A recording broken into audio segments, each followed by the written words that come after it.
नमो रिहिंतानो नमो चैतन्यो नमो वाराणसी नमो गोपचानो नमो गोवियो कृपावो सब मंगलम भगवान वीरो मंगलम गौतमो गणि मंगलम कुंद कुंडार्यो जैन धर्मोऽस्तु मंगलम सर्वमंगलमांगल्यं सर्वकल्याणकारकं प्रधानं सर्वधर्माणां जैनं जयतु शासनम् ओंकारबिंदु संयुक्तं नित्यं ध्यायन्ति योगिनः कामदं मोक्षदं चैव ओंकाराय नमो नमः नमः समयसाराय स्वानुभूत्या चकासते चित्स्वभावाय भावाय सर्वभावान्तरशिवे अज्ञानतिमिरान्धानां ज्ञानाञ्जनशलाकया चक्षुरुन्मीलितं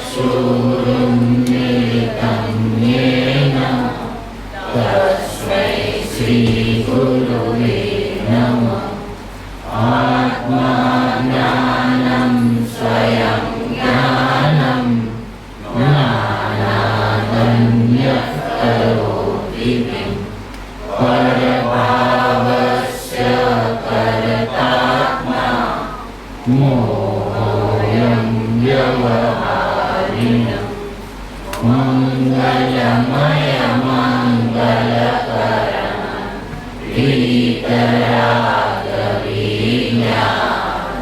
नमो पारिजाते वै अरिहन्तादिमः। ओम नमः शिवाय नमः शिवाय नमः शिवाय।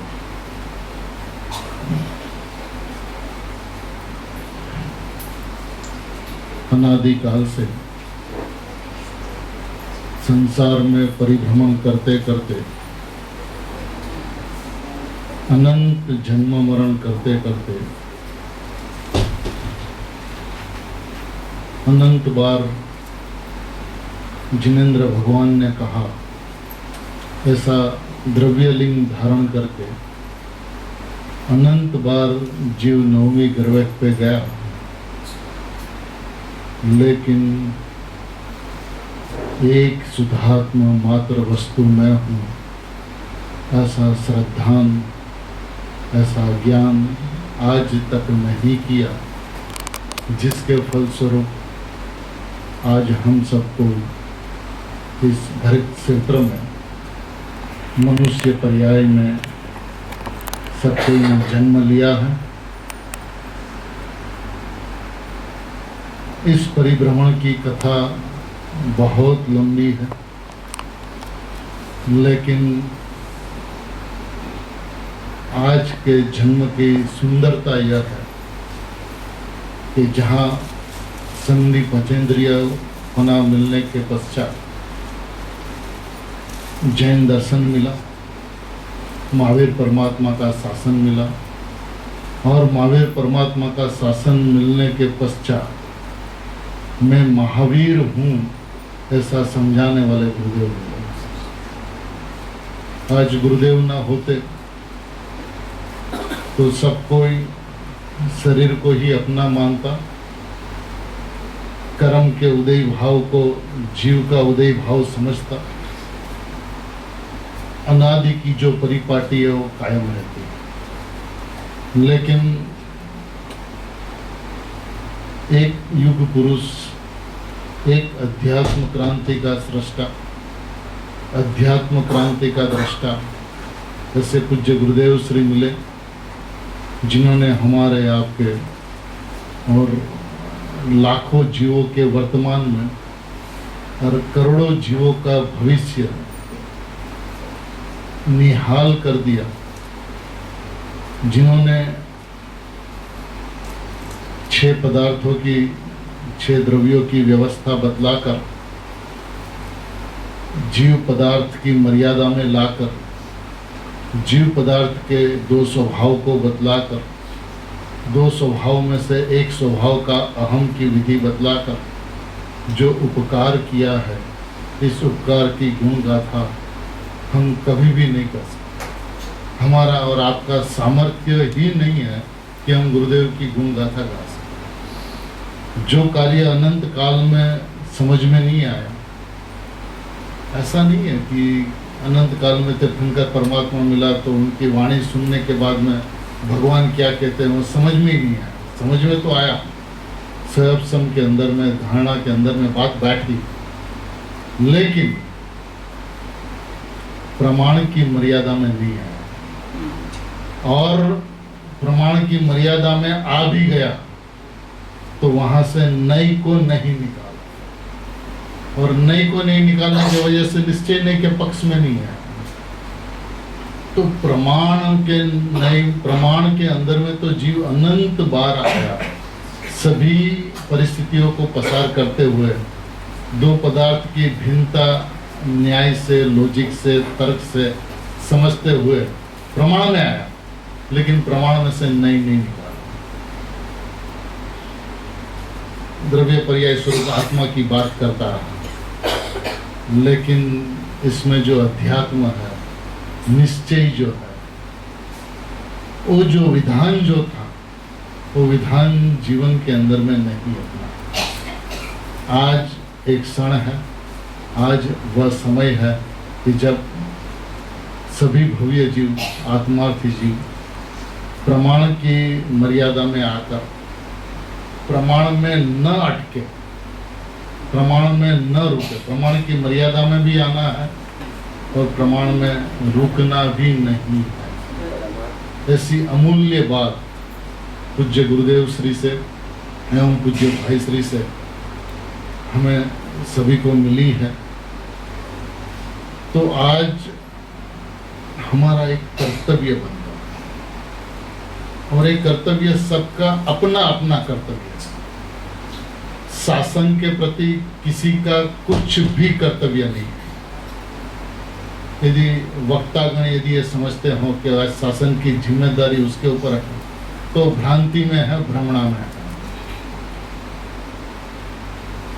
क्योंकि पूज्य गुरुदेव श्री ने और पूज्य भाई श्री ने जितनी वस्तु की व्यवस्था स्पष्ट की है, इससे ज्यादा स्पष्टीकरण महाविद्या में भी हो नहीं सकता। भगवान की ओम ध्वनि में से जितना स्पष्टीकरण ख्याल में आ सकता है, शायद उससे ज्यादा स्पष्टीकरण आज अपन को ख्याल में आ रहा है। वस्तु की व्यवस्था क्या है, एक का श्रद्धान, 2 का ज्ञान क्या है, ये बात इतनी स्पष्ट है कि जिसके अंदर में एक का श्रद्धान, ये बात इतनी महत्वपूर्ण है जो आज तक नहीं है। क्यों नहीं हुआ एक का श्रद्धान? मैं परमात्मा हूं, मैं भगवान आत्मा हूं, ये बात क्यों अंतरंग में जमी नहीं? तो उसका कारण यह है कि उस भगवान आत्मा के पीछे नहीं पड़ा। 2 घंटा, 3 घंटा, 4 घंटा स्वाध्याय कर ले, तब तो गुरुदेव की बात, भाई की बात, जिनवाने की बात बहुत अच्छी लगती है। अहो क्या जैन शासन, क्या अपना अपूर्व संयोग, क्या पुण्योदयी, विश्व में सर्वोत्कृष्ट दर्शन, और सर्वोत्कृष्ट दर्शन को बतलाने वाले गुरुदेव जैसे महापुरुष मिले, ये सारी महिमा आती है। और उस गुरुदेव ने अपने ज्ञाय गुरुदेव को बतलाया, तो ये ज्ञाय गुरुदेव कितना महान। ये सब कुछ जब स्वाध्याय चलता हो, प्रवचन सुनते हो, तब तो चलता है, लेकिन जहाँ वो प्रवचन बंद हुआ, साथ में मैं परमात्मा हूं ये वार्ता भी बंद हो जाती है। नहीं होनी चाहिए। सतत निरंतर धारावाही ये बात चलनी चाहिए। प्रवृत्ति कोई भी हो, उदय भाव कैसा भी हो, लेकिन उससे मैं न्यारा एक त्रिकाल ज्ञायक परमात्मा हूं ये बात न चले तो धूल पड़ी जीवन में अंदर, फिर गुरुदेव मिले ही नहीं। जैसे अनंत काल में अनंत तीर्थंकर मिलने के पश्चात भी नहीं मिले, क्योंकि आज अनंत तीर्थंकर परमात्मा की ओम ध्वनि का जो सार है वो नहीं समझा तो वो नहीं मिले। उसी तरह से गुरुदेव मिलने के पश्चात मैं भगवान आत्मा हूं ये बात यदि समझ में नहीं आई तो गुरुदेव नहीं मिले। ये बात चोट करनी चाहिए कि हम क्या कर रहे हैं।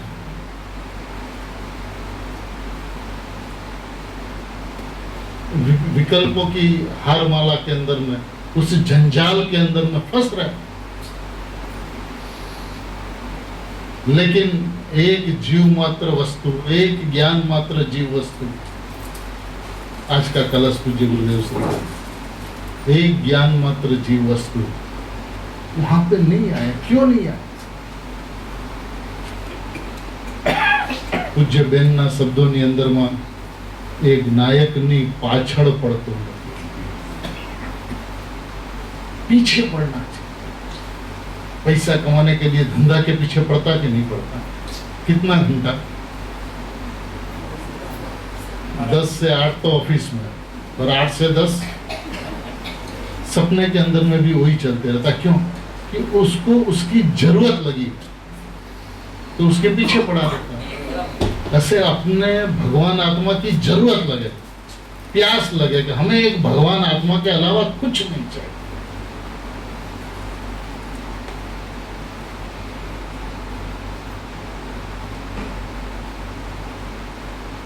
तब तो गुरुदेव मिले। आज हम ये बात कहें कि गुरुदेव हमारे लिए अनंत तीर्थंकर से अधिक है, तो ये बात शोभा देती है। लेकिन हम बोलने के लिए तो बोले और उनकी एक भी न माने, एक भी यदि एक बात भी मान ले तो सुधात्मा तक पहुंचे बिना नहीं रह सकता। एक सिद्धांत भी आत्मसात कर ले। सोगानिजी साहब ने एक सिद्धांत ज्ञान ने राज जुदा है, एक सिद्धांत आत्मसात किया ना, उसी वक्त के बात तो परम सत्य है। ज्ञान भी चलता और राग भी चलता, दोनों भिन्न भिन्न, ज्ञान जुदा और राग जुदा, बात तो सत्य है। और वो बात जो अंतरंग में बैठी, बस उसी का विस्तार हुआ समिति के रूम में जाकर। लेकिन बैठनी तो चाहिए। मेरा कहने का मतलब यह है कि गुरुदेव की एक बात भी बैठी नहीं।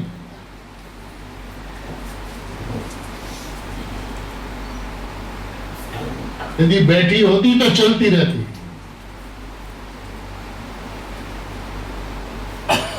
भैया इसको क्षयपसम का विषय, धारणा का विषय, बुद्धि का विषय, मन भेद का विषय न बना रहे। ये पीड़ा वाली बात है, दर्द वाली बात है कि सारे के सारे रोग एक क्षण मात्र के अंदर में समाप्त कर दे। ऐसे पुरुष मिले, ऐसे मंत्र उन्होंने दिए, जीवंत मंत्र, कि जो उसका अखतरा करे जिस वक्त, उस वक्त उसको उसका फल मिले।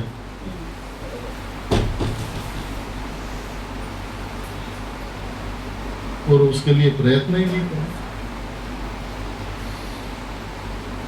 अपने आत्मा के साथ बात ही नहीं करे, गुरुदेव के साथ बात करे, अपने ज्ञान गुरुदेव के साथ ना करे। जब तक आप अपने न्याय गुरुदेव के साथ बात नहीं करोगे तब तक इस गुरुदेव के साथ बात नहीं हो सकती।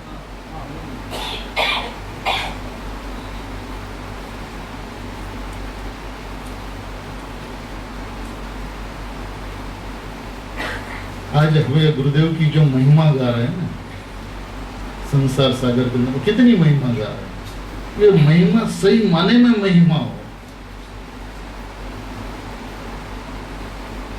निमित्तो व्यवहारो चिद घन विषय काई न मळे। क्या है बात?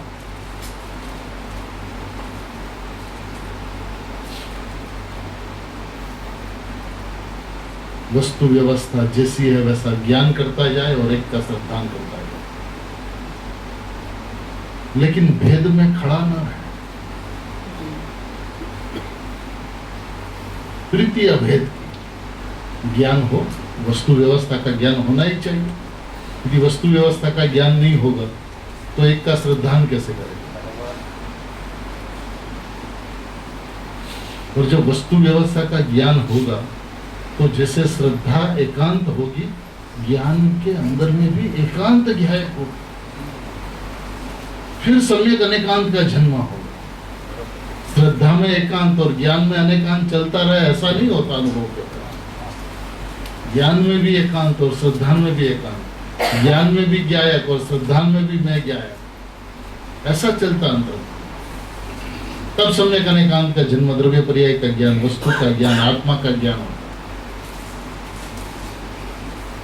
बाकी विकल्पों के अंदर में ये ऐसा है और ये ऐसा है, वो ऐसा है और वो ऐसा है, उससे कुछ पार पड़ने वाला नहीं।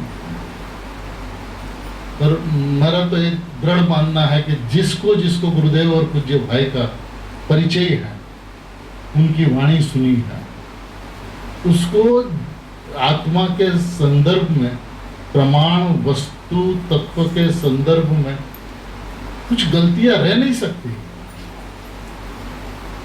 क्योंकि वो दोनों महापुरुष अध्यात्म के संस्थापक है। और जैसा स्वभाव अंतरंग में देखा वैसा कहा। उस भाषा वर्णना के कर्ता वो नहीं थे, जैसे तीर्थंकर परमात्मा ओम ध्वनि के कर्ता नहीं होते, लेकिन सहज ओम ध्वनि आती है।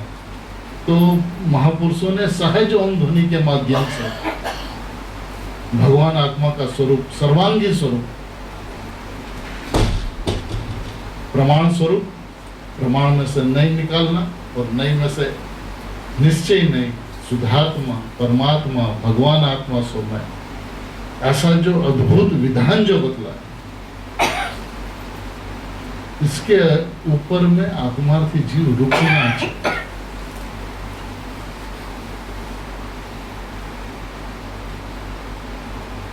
બેન એમ કહેતા કે લૌકિકમાં એવી કહેવત છે કે કોઈની પાછળ પડો તો તમને મળે છે, એટલે નહીં પડતા કોઈની પાછળ। લૌકિકમાં કે એની પાછળ નહીં પડતો, અહીંયા તો પાછળ પડવાનું છે।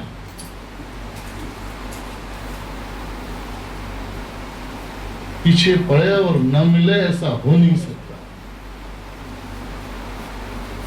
लेकिन हाँ, उसके लिए भी आपको गुरुदेव और भाई को निरंतर सुनना होगा, समझना होगा, उनका हार्द समझना होगा।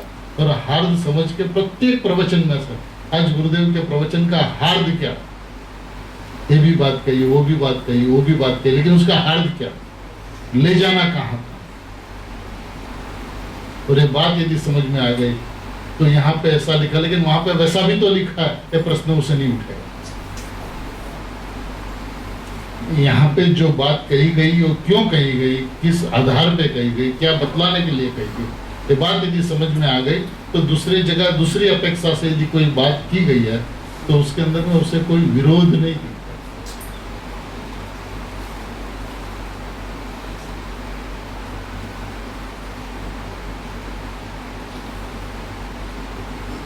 वो भाषा के अंदर में, शब्दों के अंदर में रमना छोड़ देता, भाव के अंदर में रमना चालू कर देता। जैन दर्शन भावना प्रधान शासन है, भावना प्रधान मार्ग है। और उस मार्ग के अंदर में यदि आपकी भावना नहीं चली, भाव में से भावना तक आप नहीं आए, तो अंतरंग से आवाज ही नहीं आई। गुरुदेव की आवाज से कुछ आपको होने वाला नहीं।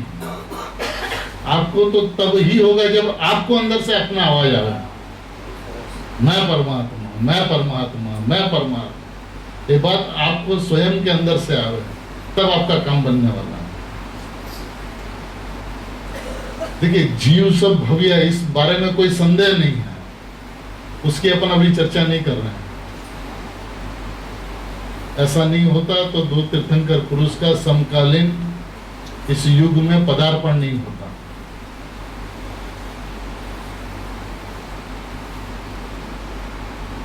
लेकिन पुण्योदय की चर्चा अपन बंद करें और स्वभाव की चर्चा प्रारंभ करें। दो पदार्थ की भिन्नता में से प्रमाण की मर्यादा में आवे और प्रमाण में से नहीं निकाल कर शुद्धने का विषय, द्रव्य दृष्टि का विषय। देखिए सुगानी जी को कुछ पड़ी है क्या? सामने वाला क्या सुनता है, क्या निकालता है, क्या मानता है, कुछ नहीं पड़ी उसको। अब उनको जो समझ में आवे सो समझे ना, मैं क्या कर सकता हूँ? मेरे को अपनी कमजोरी से यदि बोलने का भाव आया तो मेरे को तो अंदर में जो घुटता वो बोल देता हूँ। आप समझो तो समझो, ना समझो तो आप जानो। सुगानी जी के उपस्थिति के समय में भी उनकी बात सुनने वाले उत्कृष्ट विद्वान लोग थे। इसके अलावा जन समुदाय में से भी कुछ कुछ लोग थे, पर उसको ऐसा ही लगा करता था कि निश्चयाभास की बात है, निश्चयाभास है, निश्चयाभास। लेकिन उसको कुछ बात नहीं, जो तो अंदर में देख कर बोलते थे। उसको अपनी मस्ती में मस्त रहते थे। कोई क्या बोलता है, क्या मानता है, क्या समझता है, मेरे को क्या लेना देना, आपका आप जानो।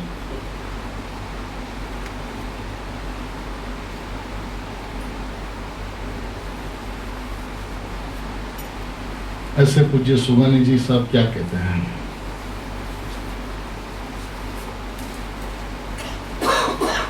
333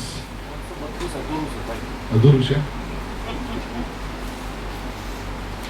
રાગ જ્ઞેય છે કે દુઃખરૂપ છે? ઉત્તર અહીં આવ્યો તો રાગ જ્ઞાનમાં જ્ઞેયરૂપ જાણવામાં આવે છે અને વેદનમાં દુઃખરૂપ લાગે છે। અહીં આવ્યો, यहाँ पर आया,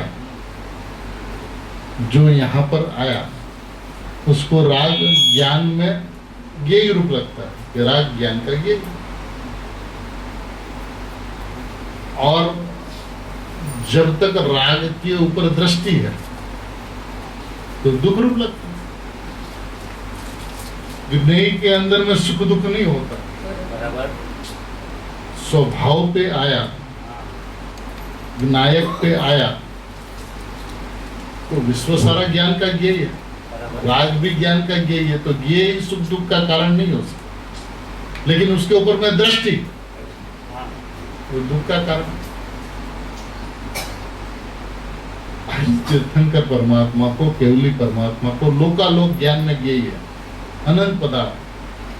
और किस तरह से गुरुदेव श्री तो सुंदर अद्भुत वर्णन करते हैं कि कैसे ज्ञेय होता सारा विश्व। एक समय की ज्ञान की पर्याय, और एक समय की ज्ञान की पर्याय के अंदर में 3 काल और 3 लोक के समग्र जीव, पूरा विश्व के अनंत अनंत अनंत। और फिर अनंत की व्याख्या करते थे, अनंत किसे कहते हैं? एक आलू की कणी में देखिए गुरुदेव की कितनी करुणा। एक आलू के सोई के टोच पे जितना आलू की कणी आवे उसमें हमारे और आपके जैसे अनंत औदारिक शरीर, असंख्यात औदारिक शरीर, और एक शरीर के अंदर में अनंत जीव, एक कण के अंदर में, एक शरीर के अंदर में जैसे असंख्य औदारिक शरीर एक कण के अंदर में, पूरे आलू में, पूरे प्याज में, पूरे लहसुन में, पूरे गाजर में, पूरे बीट में कितनी जीव राशि। और उसमें नित्य निगोद अनंत अनंत अनंत अनंत अनंत अनंत जीव आज तक बाहर नहीं निकले, इतनी जीव राशि।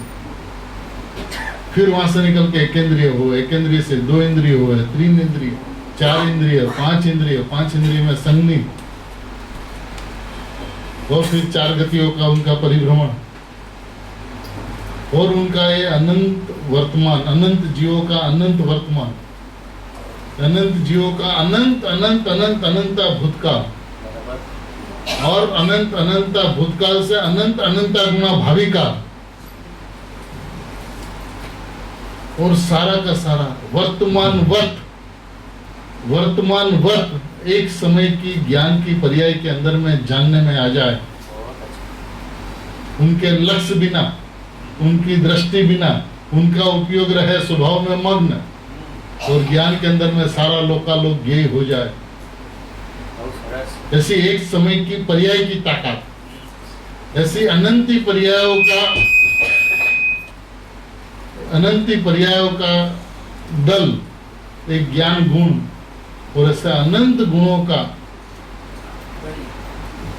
धनी स्वामी धारण करने वाला एक आत्मा, और वो भगवान आत्मा मैं, वो समझ में आवे और उनका हृदय पुलकित न हो जाए।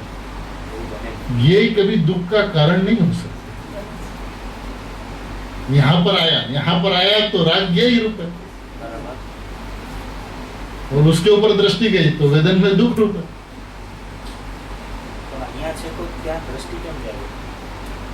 यदि यहाँ पर रहा तब तो गया ही है, वो उसके ऊपर दृष्टि जाए तो दुख रूप है, वेदन में दुख रूप। गुरुदेव के ऊपर दृष्टि जाए तो दुख रूप, ऐसा कहता है। समय सार के ऊपर दृष्टि जाए तो दुख रूप है।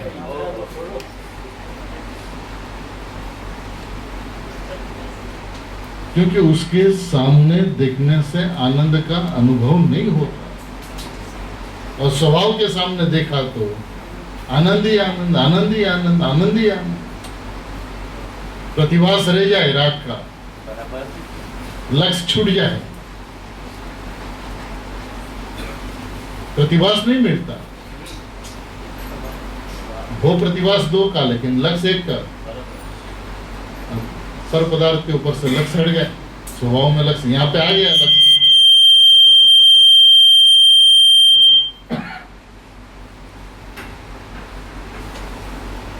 तो ज्ञेय रूप है राग, और दृष्टि वहां पे गई तो दुख रूप है।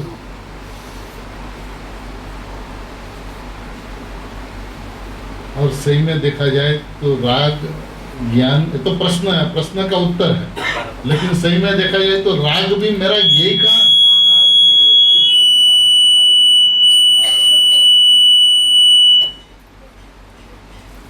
मोबाइल स्विच ऑफ देगा प्लीज। अपनी पर्याय ज्ञेय, बराबर। और मैं जानने वाला और अपनी पर्याय ज्ञेय ऐसा भी नहीं है। बहुत सरस। जहां तक अपनी पर्याय ज्ञेय और मैं जानने वाला, तब तक पर्याय दृष्टि है, विकल्प भेद है ना, बराबर। भेद, ज्ञान और ज्ञेय का भेद है, ऐसा नहीं है। ज्ञान भी स्वयं और ज्ञेय भी स्वयं और ज्ञाता भी स्वयं। ऐसी वस्तु ये जनाने योग्य और मैं जानने वाला ऐसा कहाँ है? तो कथन के अंदर में समझाने के लिए तो उसका कर्ता नहीं, तो उसका जानने वाला। फिर कहते तू जानने वाला नहीं, वो जनाने योग्य। वो जनाने योग्य ऐसा नहीं, तू जनाने योग्य। और तू जानने वाला और तेरी पर्याय जनाने योग्य ऐसा भी नहीं, तू क्या है? ऐसी जो अद्भुत वस्तु व्यवस्था आज अपने को कितनी स्पष्ट है। फिर शुद्धात्मा के पीछे पड़ना, विकल्प की बात नहीं है। विकल्प के अंदर में मैं शुद्धात्मा ठीक है, चलता है, कृत्रिम भूमिका आती भी है, लेकिन वजन उसके ऊपर नहीं होता। वजन अकृत्रिम स्वभाव के ऊपर, और अकृत्रिम स्वभाव के ऊपर में रहते हुए सम्यक ज्ञान सहज उत्पन्न हो जाता है। बात तो बहुत छोटी है, कहानी लंबी हो गई वो एक अलग बात। क्योंकि जहां पे नजर जानी चाहिए, जहां पे उसे रुकना चाहिए, वहां पे नहीं रुकता। गुरुदेव के समग्र प्रवचन का सार क्या है, इस बात का वो निर्णय नहीं करता। निर्णय करे किसी से सुनकर नहीं, अपने से बात करते। ये अपने से बात करने वाली बात है ना, वो बहुत बड़ी बात है। क्योंकि जब अपने से बात करता है तो पता चलता है कि यदि मैं अपने आप को जो प्रश्न पूछता हूं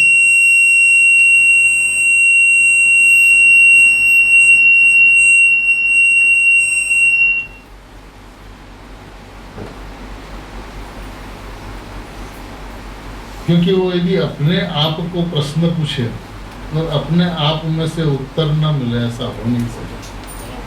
और यदि उत्तर नहीं मिलता है तो उसका मतलब वो अपने से बात नहीं कर रहा है।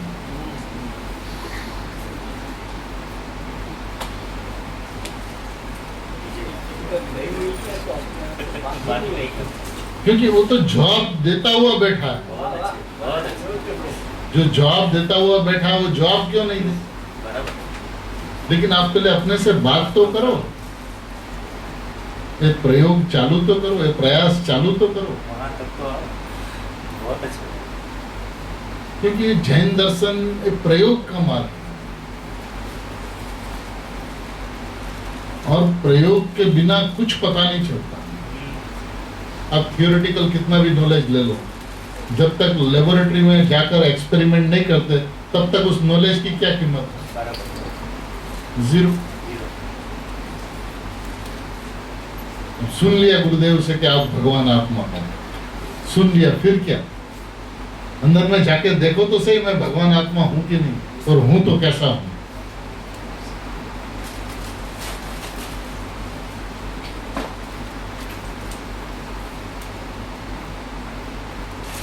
मैं बारंबार एक प्रसंग कहता हूँ, सोगानी जी साहब के साथ में घटी हुई घटना है। क्योंकि जीव को जो बात जहाँ से कही जाती है वहाँ से जब समझ में नहीं आती और झिनवाणी का स्वाध्याय हो तो उसको वक्ता की परीक्षा करने का भाव भी आता है। तो करना भी चाहिए, कोई इतराज नहीं है उसमें। पूछा एक वक्ता ने पूछा सोगानी जी साहब को, आत्मा शुद्ध है क्या? क्या प्रश्न पूछा? अब जो समय सार का स्वाध्याय करता है उसको पता नहीं है कि आत्मा शुद्ध है, लेकिन उसको तो सोगानी जी क्या कहते हैं वो बात उनसे सुननी थी। आत्मा शुद्ध है क्या? तो सोगानी जी साहब ने भी सोचा कि जब एक प्रवचनकार मेरे को पूछ रहा है कि आत्मा शुद्ध है क्या, तो जरूर इसके अंदर में कोई रहस्य है। तो उन्होंने उत्तर दे दिया कि आत्मा शुद्ध नहीं है।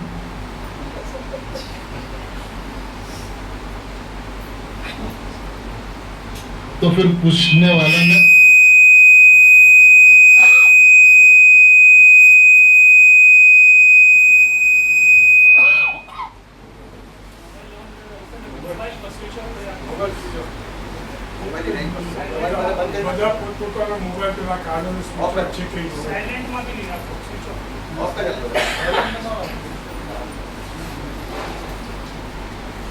तो उसने दूसरा प्रश्न पूछा कि साहब फिर आत्मा जब शुद्ध नहीं है तो फिर आत्मा अशुद्ध होगा? तो सोगानी जी साहब का उत्तर था कि नहीं, आत्मा अशुद्ध भी नहीं है। तो फिर तीसरा प्रश्न, अच्छा द्रव्य दृष्टि से शुद्ध और पर्याय दृष्टि से अशुद्ध, ऐसा शुद्धाशुद्ध वस्तु है क्या? द्रव्य से देखा जाए तो पूर्ण शुद्ध है और पर्याय से देखा जाए तो अशुद्धता है, तो फिर क्या शुद्धाशुद्ध वस्तु है क्या? तो सोगानी जी साहब ने कहा कि मैंने ऐसा कब कहा? तो फिर उन्होंने प्रश्न किया कि साहब समझ में नहीं आया, शुद्ध में भी आपने मना किया, अशुद्ध में भी आपने मना किया, और शुद्धाशुद्ध में भी आपने मना किया, तो फिर वस्तु है कैसे? आत्मा है कैसा? तो उनका उत्तर यह था कि वस्तु तो जैसी है वैसी, आत्मा तो जैसा है वैसा। शुद्धता और अशुद्धता दोनों पर्याय की अपेक्षा से कथन है। शुद्धता भी अशुद्धता की अपेक्षा से, अशुद्धता शुद्धता की अपेक्षा से, दोनों पर्याय अपेक्षित कथन है। वस्तु तो निरपेक्ष शुद्ध है, स्वाभाविक शुद्ध है, स्वयं सिद्ध है। तो ये जब ज्ञानियों का हृदय एक बार समझ में आ जाए और वो अपने हृदय को समझने की कोशिश करें और अपना हृदय समझ में न आवे ऐसा हो नहीं सकता। बहुत अच्छा। देखिए, आत्मा शुद्ध है, उसको भी पर्याय अपेक्षित का। अशुद्धता की अपेक्षा से शुद्धता की बात, शुद्धता की अपेक्षा से अशुद्धता की बात। बराबर। वस्तु कैसी है? तो कि जैसी है वैसी, न तो शुद्ध है न तो अशुद्ध है, न तो शुद्ध अशुद्ध है, जैसी है वैसी मैं हूं बस। बहुत अच्छा। उसमें स्वभाव से शुद्ध हूं ऐसा कहे, उसमें कोई आपत्ति नहीं है। ये तो लेकिन वक्ता का जो प्रश्न था, उस प्रश्न का उत्तर सुगानी जी साहब ने इस तरह से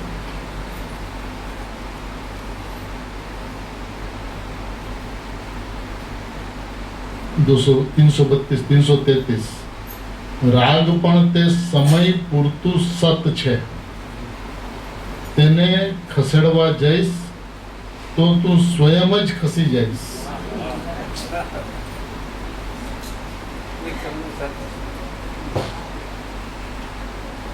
क्या कहते हैं? देखिए, एक वाक्य, एक वचन पर्याप्त है आत्मा को समझने। जहां अनादिकाल से जीव रुका हुआ है, वहां से क्षण मात्र में हट गया। जो प्रयत्न उन्होंने आज तक किया, राग को मिटाने का प्रयत्न, क्रोध को मिटाने का प्रयत्न, पर पदार्थ से हटने का प्रयत्न, कितनी भ्रांति है उसको, उसका अंदाज ही नहीं। क्योंकि उसके अंदर में उस एक समय की पर्याय के सत्पने का अस्वीकार है। यानी पर्याय का जो स्वभाव है, उस स्वभाव का अस्वीकार है। पर्याय का अपना स्वयं का स्वभाव है, वो स्वभाव से वो सत्य है, स्वभाव से वो हेतुक है, उनके परिणमन में कोई भी उसका आधार नहीं है। किसी के आलंबन से वो परिणाम परिणमते हैं ऐसा नहीं है। परिणाम अपनी स्वाधीनता से परिणमते हैं। तो स्वाधीनता में तत्व समय की उसकी जैसी योग्यता है, उस अनुसार वो परिणमते हैं। उसको परिणमाने वाला इस विश्व में कोई नहीं। तो कहते हैं कि राग भी एक समय पूर्तु सत्य है। एक समय के लिए उनका जो होना है वो सत्य है। उस सत्य को यदि तू हटाने जाएगा तो तू स्वयं हट जाएगा।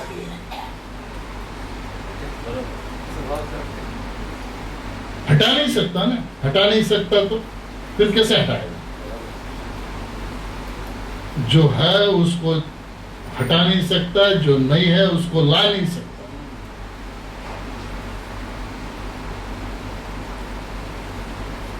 इसलिए यदि तू ये बात कहे कि मैं भगवान आत्मा को अनुभव करने के लिए मैं ग्रहण करता हूँ, भगवान आत्मा का अनुभव करने के लिए मैं ग्रहण करता हूँ, तो ये गलत है। क्योंकि ऐसे ग्रहण त्याग से भगवान आत्मा रहित है। अनुभव करने के लिए आत्मा को ग्रहण करता हूँ, ऐसे ग्रहण से रहित है। अनुभव कर, जो अनुभव में आ रहा है, जो जानने में आ रहा है,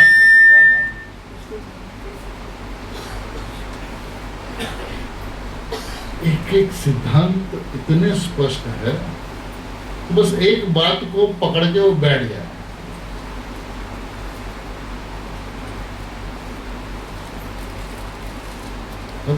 गुरुदेव श्री कहते हैं 271 के कलश में, जे पूर्व जे में है, एक एक गुण ने खोजवा जाए, ज्ञान, दर्शन, चारित्र, सुख, वीर्य, प्रभुत्व, एक एक गुण को यदि खोजने जाएगा तो क्या होगा? तारी खोजे खोई जैसे आत्मानी जे खोज छे खोजे खोई जैसे है ही नहीं वस्तु में ऐसा। अब ऐसे वस्तु में है नहीं तो मिले कहां से? वस्तु के अंदर में यहाँ ज्ञान, यहाँ दर्शन, यहाँ चारित्र, यहाँ सुख, यहाँ भी ऐसा है ही नहीं। ऐसा सारी वस्तु है।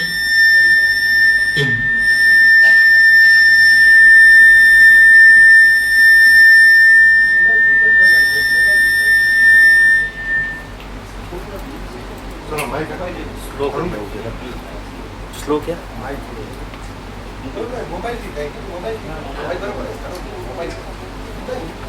પેલા મંગેશને બોલાવી ને ત્યાંથી ભાઈ બીજા એટલે છોકરાને કીધું અડધો કલાક ઊભો રહે.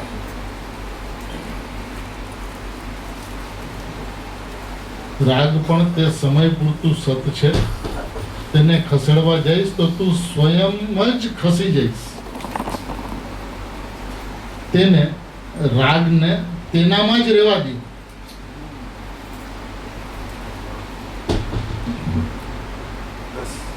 તમે તમારામાં રહો, રાગને તેનામાં રહેવા દો અને તમે તમારામાં રહો, તે સ્વયં જ ચાલ્યો જશે. राग को हटाने का प्रयत्न मत कर, उनको रहने दो उनमें, क्योंकि राग आत्मा में आया ही नहीं, आ सकता नहीं, और तू अपने में से राग में गया ही नहीं. तू अपने में रहे, उनको उनमें रहने दो. लेकिन तू अपने में रह तो सही एक बार. अभी अपने में रहेगा तो चला जाएगा. तू उसके सामने देखता है तो खड़ा रहता, मत देख उसकी ओर, अपनी ओर देख. अपनी ओर देखेगा तो चला जाएगा. आप किसी को देखते हो उसका मतलब आप उसको इंपॉर्टेंस देते हो.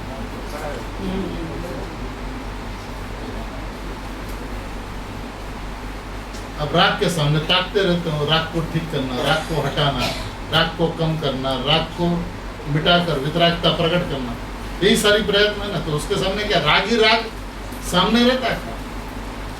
उन्हें चिंतन में भी राग को हटाना, तो वो जवाब नहीं देता अंदर वाला. उसको पता है आपके अभिप्राय के अंदर में क्या है.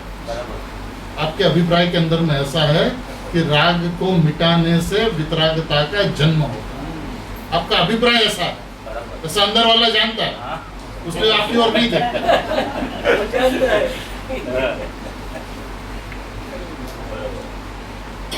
आप अपने में रहो ना, मैं परमात्मा हूं इस भाव में रहो, तो खड़ा नहीं रहे. भाई तो वो आनंदથી કહેતા કે મોર રાજાએ પોતાની ઇન્દ્રજાળ ફેલાવી છે, હવે એની સામું તું જોવાનું છોડી દઈશ તો એ તો લંગોટી બાંધીને ભાગશે. હવે આપણું કામ પૂરું. હવે આ બીજું ઘર ગોતો આપણે, ચાલ્યો જશે. પણ એને ખસેડવા જઈશ, હટાડવા જઈશ, ફેરફાર કરવા જઈશ તો અનંતી કરતા બુદ્ધિનો દોષ લઈને નરક નિગોદમાં ચાલ્યો જઈશ.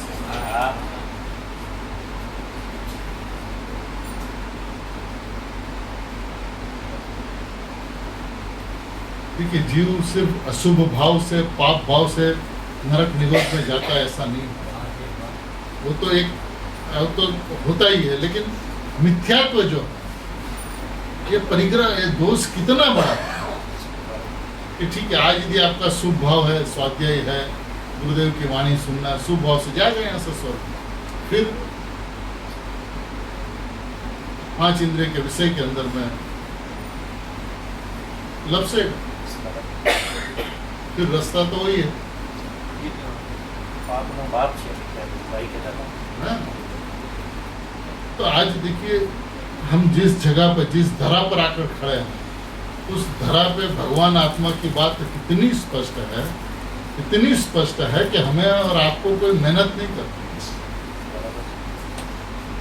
पका पकाया हलवा एकदम, आप स्वाध्याय पूरा करो, ऊपर जाओ, भरत भाई एकदम सब कुछ रेडी रखते हैं, बस आपको सीधा मुंह पे रखना, अंदर सीधा, कोई मेहनत नहीं, कोई प्रयत्न नहीं, कोई न साग लाना है, न सब्जी काटना है, न छोप देना है, न कुछ नहीं, बना पका पकाया मिलता.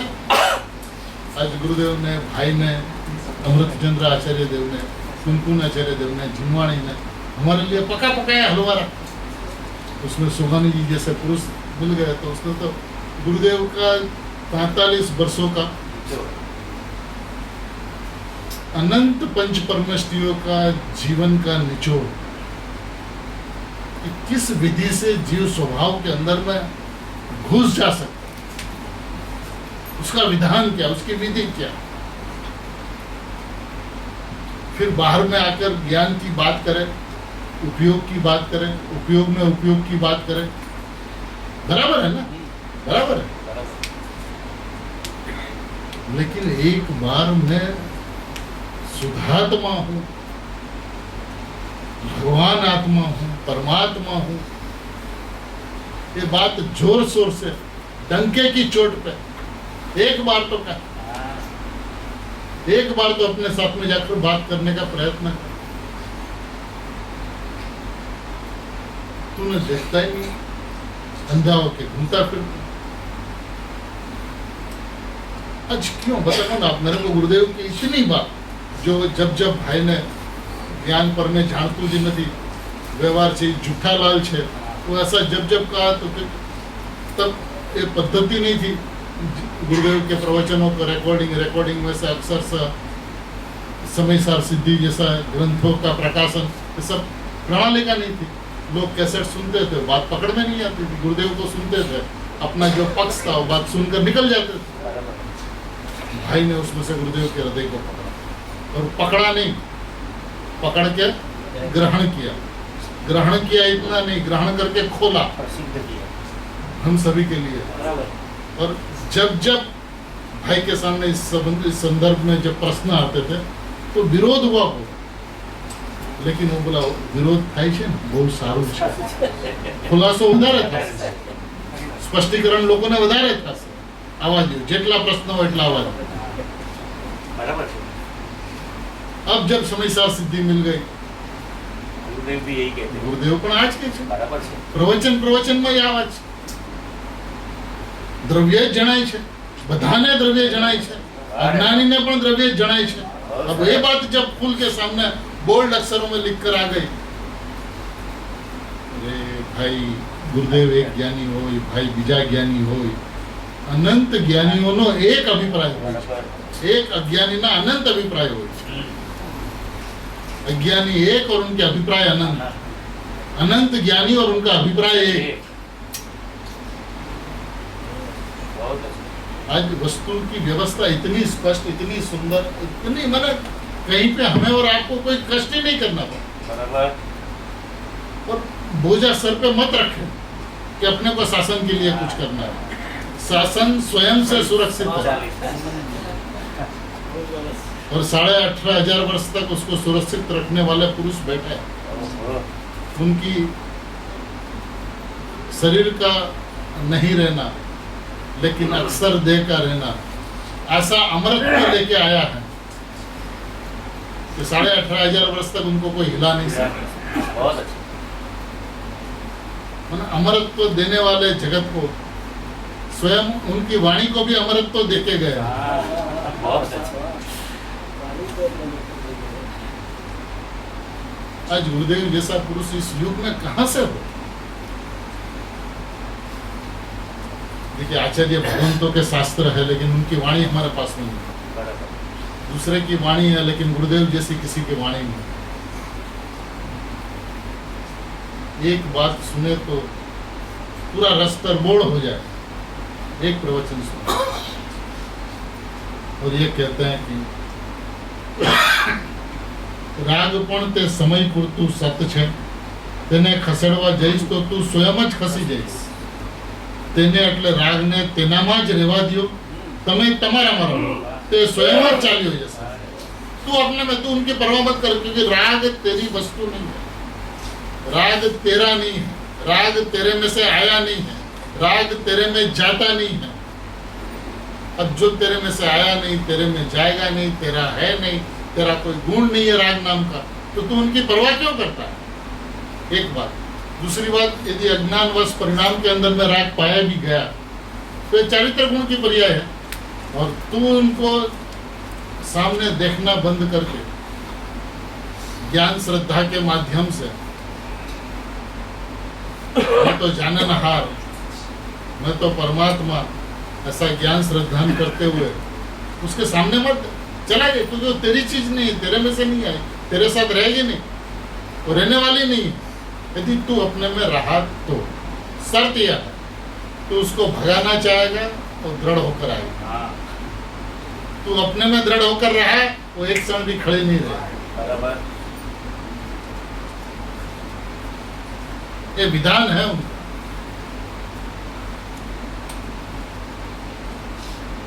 तो किसी के सामने आप देखते रहो तो उसको लगता है ना हमारा कितना इम्पोर्टेंस है, देखिए हमको ही देखते रहो, वो ऐसा है राग।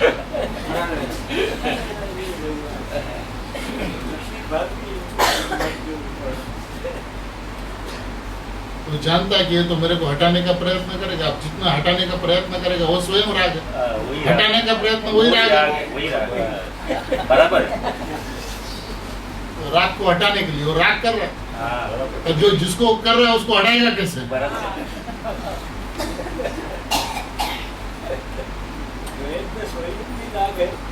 मैं हूँ वहाँ पे रह गया तो चला गया, तो उसको मेरी ओर देखता ही नहीं, तो मैं खड़ा रह के क्या करूँ, भागो यहाँ से।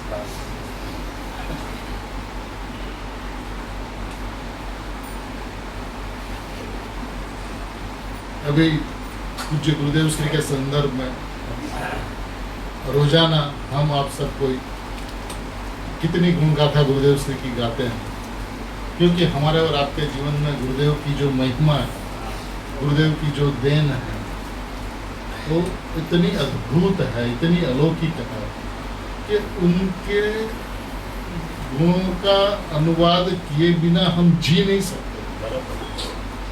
गुरुदेव के बारे में कुछ न कहे तो हमें ऐसा लगता है कि हमारा जीवन खाली है, क्योंकि आज अपन सोचते हैं, विचारते हैं कि आज जगत की परिस्थिति क्या है। जैन कहलाने वाले सही में जो अन्य मत है, आज वो आत्मा के संदर्भ में कुछ जानते ही नहीं। तो इस पुरुष ने हमें कहाँ से कहाँ ले। अब उस गुरुदेव के संदर्भ में सोगानी जी साहब कहते हैं, हम और आप तो गुरुदेव की इतनी गुण गाथा इतनी महिमा गाते हैं, लेकिन सोगानी जी क्या कहते हैं? 334 नंबर का बोल, हूँ तो महाराज साहब ने शुद्ध निष्क्रिय चैतन्य बिंबज देखू छू। हमें गुरुदेव गोरे ऊंचे परछंद भगवान आत्मा की धुन जगाने वाले नहीं दिखते। हमें तो पूज्य गुरुदेव श्री शुद्ध निष्क्रिय चैतन्य बिंब ही दिखता। हम देखते हैं गुरुदेव श्री को, लेकिन आप जिस नजरिए से देखते हो उस नजर से हम नहीं देखते। हम तो उनको शुद्ध निष्क्रिय चैतन्य बिंब ही दिखते हैं।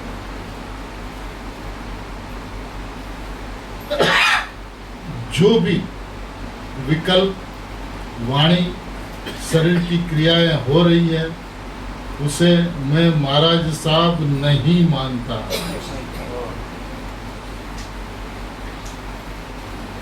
शरीर, मन, वाणी इत्यादि की क्रिया जो दिखती है वो जड़ की क्रियाएं मानता हूं, उसको मैं गुरुदेव नहीं मानता, क्योंकि वैसे गुरुदेव है ही नहीं।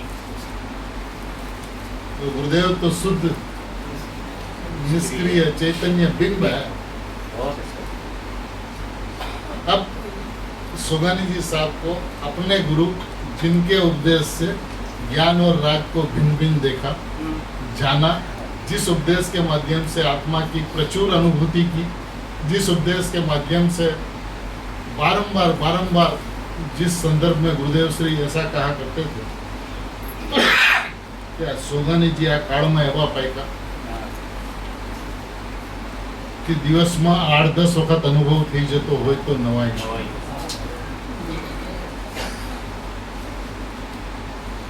8-10 વખત દિવસમાં